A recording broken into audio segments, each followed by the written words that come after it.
Bihagwa, Rana's Hidden Sloth Island. By Jen Parker.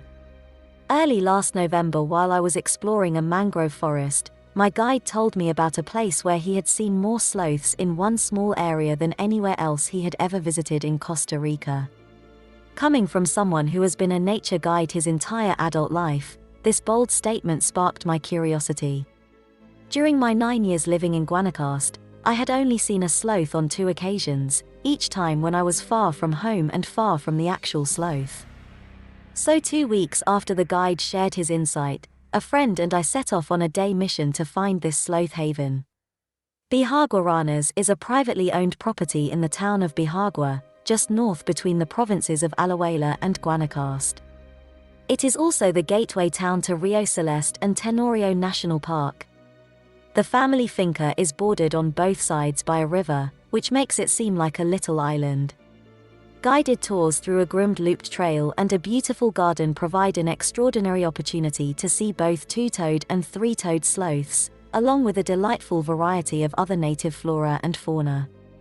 The sloths at Bihagwa Rana's are not fed or handled, but simply thriving in the treetops all around the property. During our leisurely hour-long walk, I counted 15 sloths. For the most part, they were spaced at distances apart from one another.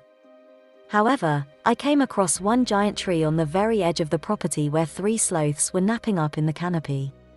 This protected cluster of forest appears to be not only abundant with the trees that sloths like to eat from, but also free from the threat of further human development, habitat destruction, motorized traffic and street dogs. After my very slothy experience, I thought to myself, they really should have named this enchanted place Bihagwa Perezosos, since you definitely see more sloths than frogs. However, Bihagwa Rana's is also home to blue morpho butterflies, rainbow-colored hummingbirds, red-eyed tree frogs, bats, and a colorful assortment of other birds and insects. From the observation tower overlooking the lush property, and with the help of binoculars or a long-lens camera, you can play a serious game of I Spy. Bihagwa Rana's should not be missed. You will surely see many sloths and other tree dwellers here. More at www.howlermag.com.